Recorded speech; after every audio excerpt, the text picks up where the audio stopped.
Don't forget to check out our other podcasts at mededmedia.com. This is the MCAT podcast, session number 156.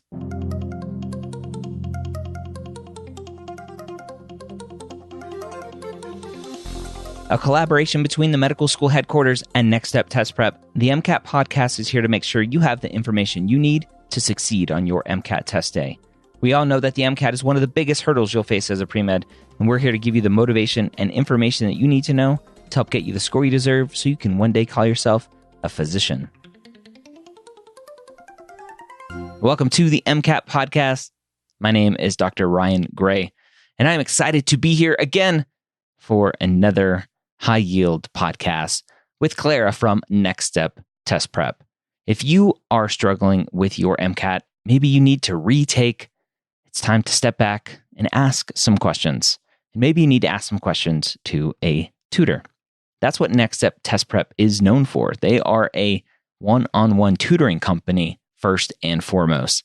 That is how they made a name for themselves as one of the best MCAT test prep companies in the country.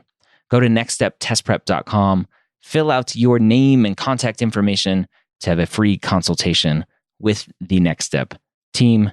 Let them know you heard about them here on the MCAT podcast. This week, we have some more high-yield concepts, this time in psychology. Clara, back for some more MCAT podcasts. How are you doing today? I'm doing well. How are you? I'm doing great. Thank you. Last week, we had some fun light and optics in physics. The week before that, I think, was an interesting one all about like lab design, experiment design stuff. And today, we're back into some experimental design, this time in what, again, scares a lot of students, the psychology section of the MCAT. So let's talk about why psychology experiments or experimental design is so important for the MCAT. Totally. So I'm so excited for this topic. And really, I think this is actually the most high yield one we've done so far, just because in the psych section, virtually every single passage that you see will have some sort of mention of some sort of experimental design. And then most passages will have a question or multiple questions about how the researchers set up that experiment. And then even more importantly, really, is the fact that these principles like independent and dependent variables and like bias in research and that sort of thing, they can come up in the other science sections too. So you end up with like experimental design and like research being this just massive MCAT area that a lot of times students don't understand, or it can be really tricky. So should be fun. Oh, yeah. You say fun. I say, no, thank you. All right. Fun. Again, if you want to follow along, you can download this handout as well as all of the other handouts that we have for every other podcast. At least most of them have handouts at mcatpodcast.com. Question 22, I will start with here. Several statisticians notice an interesting relationship between a high-carb diet and a particular visual deficiency. In all populations, consumption of large amounts of carbohydrates appears to worsen the deficiency. However, in Europe, a high-carb diet has a much stronger effect on disease outcome than in Mexico, where it only slightly appears to impair patients' vision. In this scenario, which type of variable is location? A, independent, B, moderating, C, mediating, or D, confounding? Ooh, all right. So I love these design questions. So trying to remember the difference between dependent and independent. I believe that dependent variables are the ones that we measure. Is that correct? That is correct. Okay. So dependent variables are what we measure in a study. And so independent to me doesn't seem right because we are kind of measuring that. We're measuring what's happening in Europe versus Mexico. So to me, A doesn't sound right. B, moderating is interesting because it's like, well, is the location really moderating? To me, moderating is like, if I had to put it in layman's terms, I don't know if it's right or not, but to me, moderating is like affecting. And so, but I don't know if that's the right way to think through that. So B is kind of interesting. I don't know if that's the right answer. C, mediating, again, is another one that I'm like, I don't know. D is the one that kind of stands out to me the most, and I don't know why. But that's this is interesting. This is one where you just have to know the definitions of each, and unfortunately, I only know independent. Yeah. So I would go with D and move on. Yeah, sure. And I mean, honestly, going with something and moving on is the best bet here because you totally do need to know these definitions. And in this case, the right answer is B, moderating. Okay. So moderating, which was the one I kind of stuck with the most, going, oh, moderating, affecting. And so I was like, is it not? I'm like, is the location really affecting it? But I guess when you think about it, the location there's some effect with location, obviously not necessarily the coordinates of that location, but something else going on. And so there's something moderating about it. So yeah, I could easily see B. Yeah.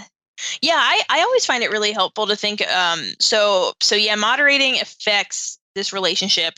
And specifically if you think of it like, oh, moderating variables affect the strength of a relationship, that can be super, super helpful because here we see, okay, they tell us in the first sentence, there is this relationship between high carb diets and this visual deficiency. And then what happens based on location is that in one place, it has a really strong relationship between this diet and disease outcome, whereas in the other location, there's only this slight relationship. So since we see location affecting the strength of this relationship, we're like, okay, yeah, that relationship exists no matter where we are from what we know, but it's a lot stronger of a relationship in Europe. So B is perfect for that reason. Okay. All right. And then let's talk through the other ones. Yeah. So independent. So you knew that one. So independent, dependent are the ones we see like if we graph our relationship, independent is the thing the experimenters alter or impact, and then dependent is what's being measured. The much harder ones are moderating, mediating, and confounding. So we talked about moderating already. Mediating is kind of cool. It's basically mediating variables are ones that explain a relationship. So if it's like, okay, A impacts B, but A impacts B because there's this thing C that is directly, so like A directly affects C and then C directly affects B. Basically, that's what a mediating variable is. So if you ever see some relationship being described like, oh, people like to eat, like summer leads to more ice cream sales, for example. And then you're like, oh, well, summer leads to more ice cream sales, like because it's hot in the summer. And of course, you could like phrase that in a way to make heat like actually a variable. But that's what a mediating variable is. Okay.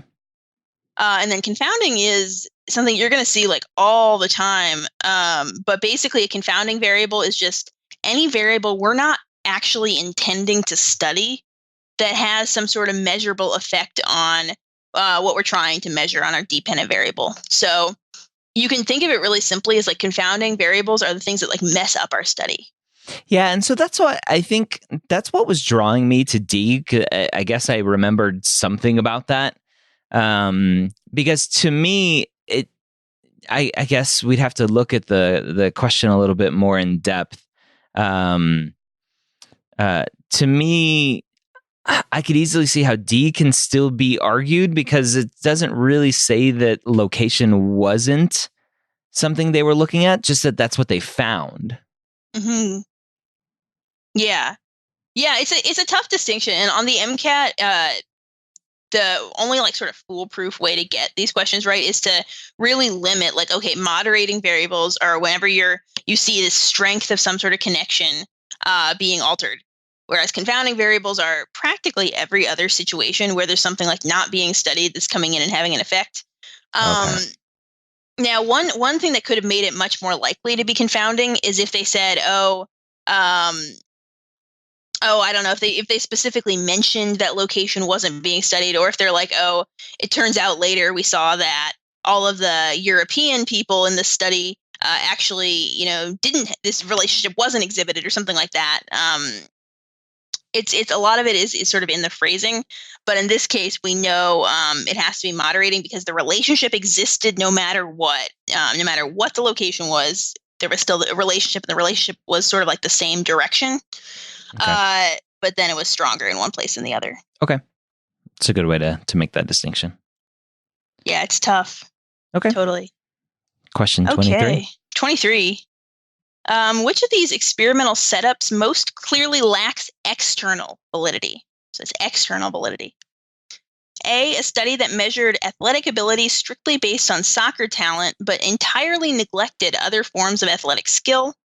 B, a protocol that established an apparent causal relationship, but calculated a p-value of greater than 0.10.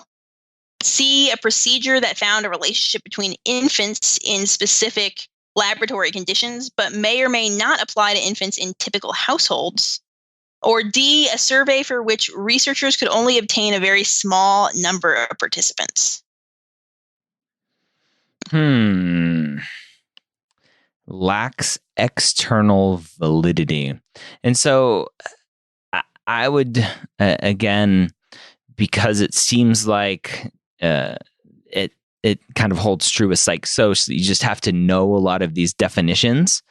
So we'd have to know what external validity means. And without that, I would just try to fall back on potential common sense and common words and what they mean. And so external, so outside, right, of what is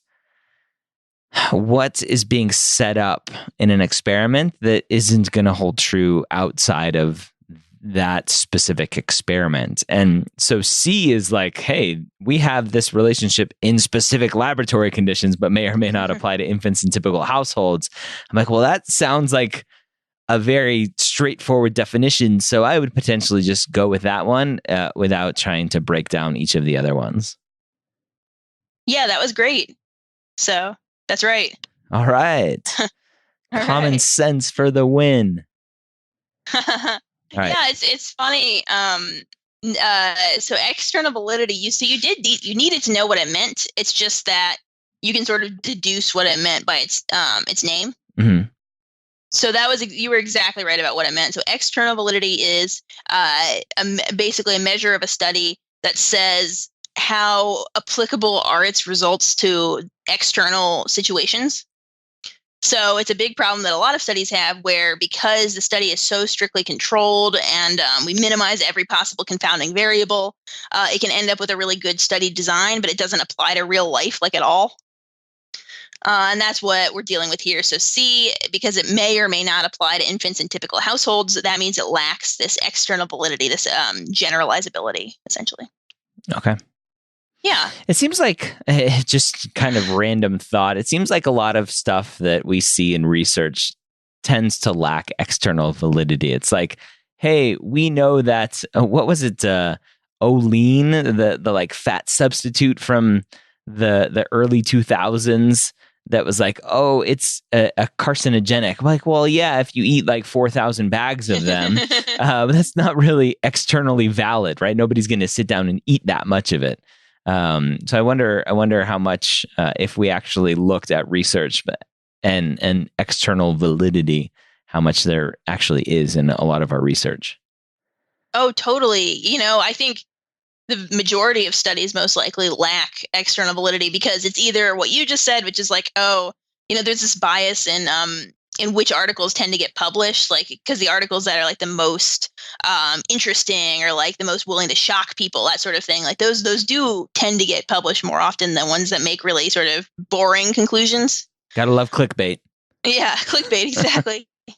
So that's one problem. And then the other problem is, real life is super messy, and it's hard to construct an experiment that is super messy because that violates like every principle of experiments. But then you end up with one that isn't very realistic.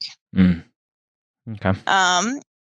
But yeah, so and the other ones here are interesting too. So A has problems. I believe that's content validity. It's not. So basically, external and internal validity are the two types of validity that you're going to see all the time on the MCAT. And A is not that. A is basically just too narrow of a definition. So it defined athletic ability as soccer talent, but in reality, there's a lot of other ways to define athletic ability. That has nothing to do with external validity, so that's out. B just looks like a statistical error. Because because do you remember like p-value, what we're trying to go for? Yeah, less than 0.05, I think. Totally. Yeah.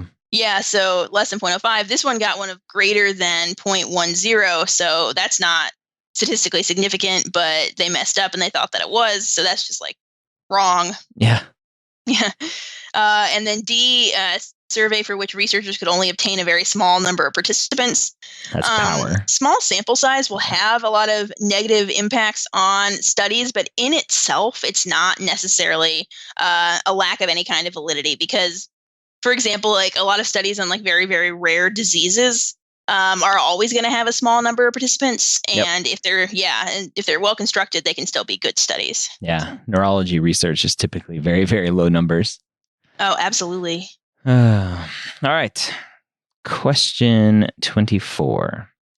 An experiment protocol that relies entirely on surveys and questionnaires is especially vulnerable for which form of bias?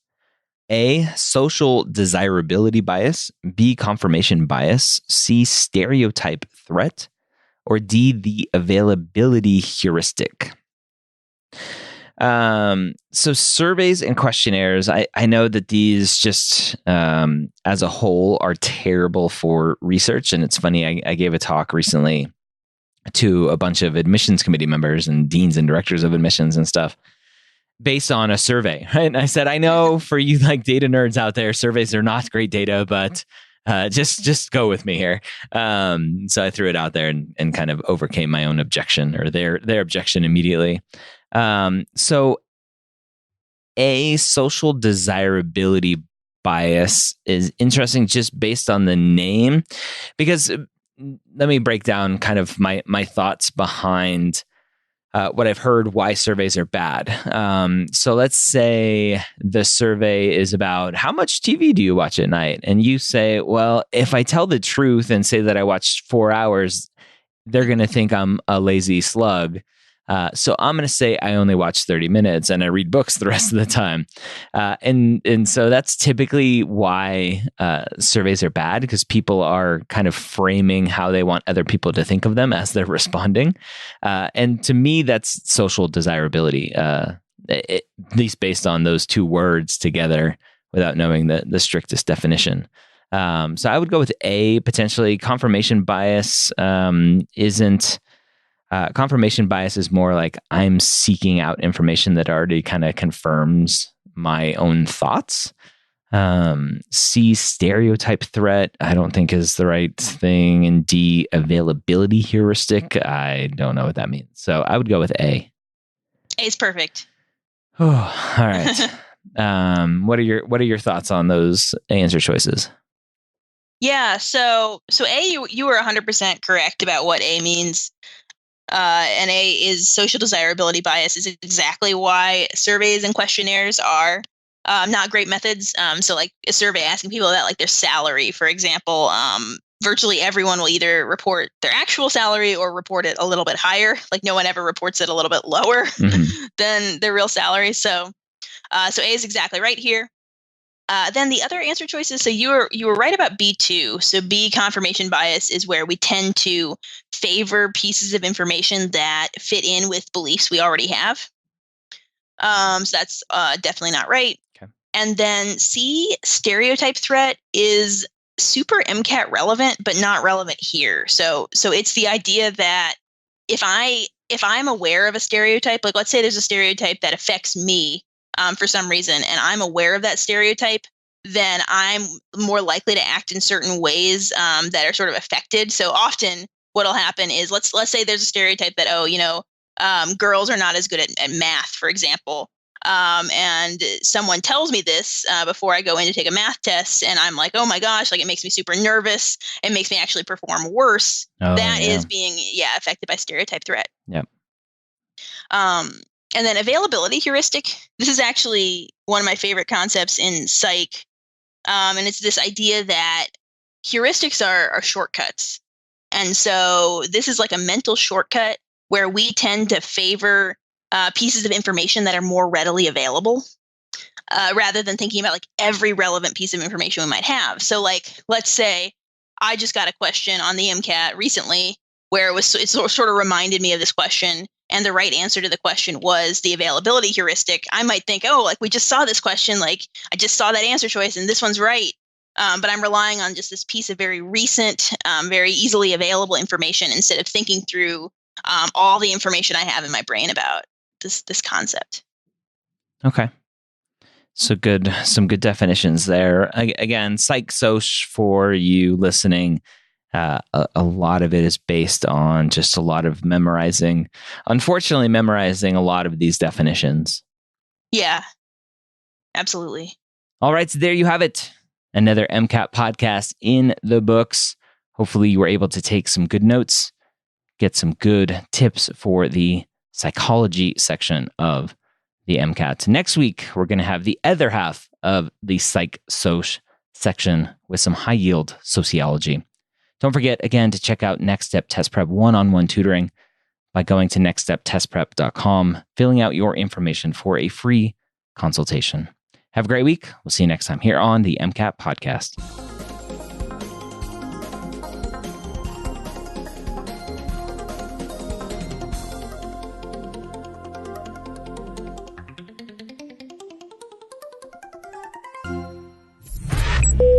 This is MedEd Media.